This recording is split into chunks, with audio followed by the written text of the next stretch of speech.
ना होगा और अगर सब मिलकर कोशिश करें तो रास्ता निकल सकता है। राजू के चेहरे पर एक उम्मीद की किरण जागती है। हाँ बाबा जी, अगर सब मिलकर काम करें तो हम पानी ढूंढ सकते हैं।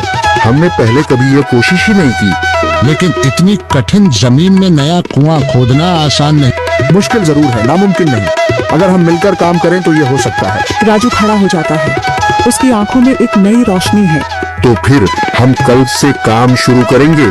मैं गांव के सभी युवाओं को इकट्ठा करूंगा, हम मिलकर नया कुआं खोदेंगे। यह कहते हुए वह शामू के साथ गांव के दूसरे युवाओं को बुलाने के लिए निकल पड़ता है। कहीं दूर से गरज की हल्की सी आवाज आती है, जैसे आकाश ने उनकी उम्मीदों की गवाही दे दी हो।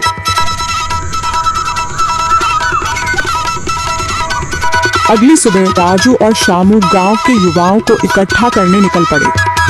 चौधरी महेश की हवेली के सामने एक भीड़ जमा है।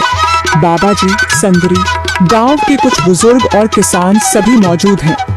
हम हाथ पर हाथ रखकर नहीं बैठ सकते। अगर अल्लाह ने हमें हिम्मत दी है तो हमें खुद पानी के लिए मेहनत करनी होगी। हम एक नया कुआं खोदेंगे। लेकिन राजू, क्या हमें यकीन है कि वहाँ पानी मिलेगा? बेटा, पानी जमीन के अंदर होता है, बस सही जगह खोदने की जरूरत है। हमने अपने बुजुर्गों से सुना था कि पुरानी नहर के पास जमीन नरम थी, शायद वहीं पानी हो। बाबा जी सही कह रहे हैं। अगर तुम सब यह काम करने के लिए तैयार हो तो मैं अपने कुछ मजदूर भेज सकता हूँ। धन्यवाद चौधरी जी, लेकिन हम सब खुद भी मेहनत करेंगे। यह हमारे गांव के अस्तित्व की लड़ाई है। संदरी, जो अब तक चुप थी, आगे बढ़ती है। हम औरतें भी पीछे नहीं रहेंगी।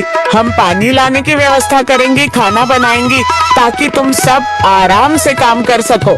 यही हिम्मत चाहिए थी संदर। पूरा गांव एक नई उम्मीद के साथ कुआं खोदने की तैयारी में जुट जाता है।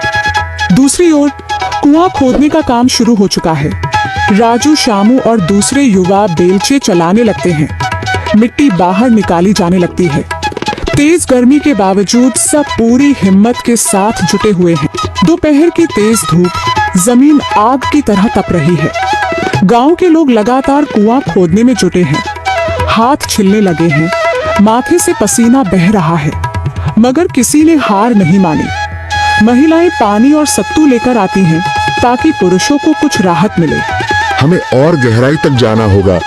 अब तक सिर्फ सूखी मिट्टी और पत्थर ही निकल रहे हैं। राजू, यह बहुत कठिन काम है। अगर हमें पानी न मिला। अल्लाह मेहनत करने वालों को कभी निराश नहीं करता बेटा। तुम सब अपनी कोशिश जारी रखो, पानी जरूर निकलेगा। हिम्मत मत हारो। अगर अब रुक गए तो फिर कभी पानी नहीं मिलेगा। सभी फिर से जोश में आकर काम में जुट जाते हैं, मगर सूरज की तपिश बढ़ती जा रही है और कई लोगों की सांसें तेज चलने लगती हैं।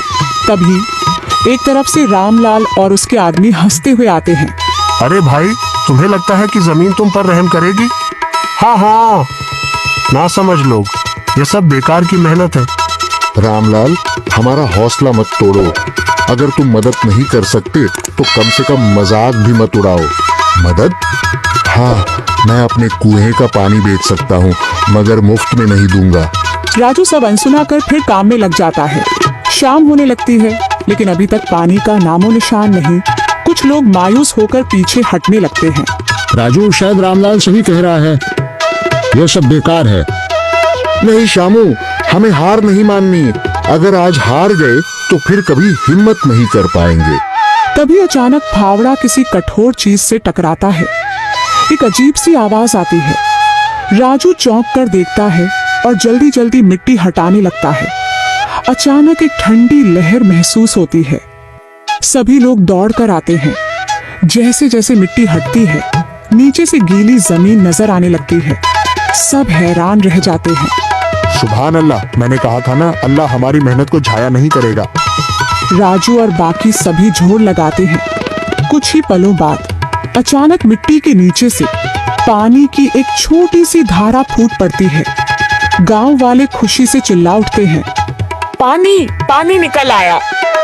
यह अल्लाह की कुदरत है रामलाल, जिस पर तुम्हें यकीन नहीं था। पूरा गांव आनंद से झूम उठता है। लोग एक दूसरे को बधाइयां देते हैं। औरतें दुआ करने लगती हैं। कुछ दिन बीत चुके हैं। गांव वाले नए कुएं से पानी भर रहे हैं, खेतों को सींच रहे हैं और जिंदगी फिर से पटरी पर लौट रही है। मगर रामलाल अब भी अपनी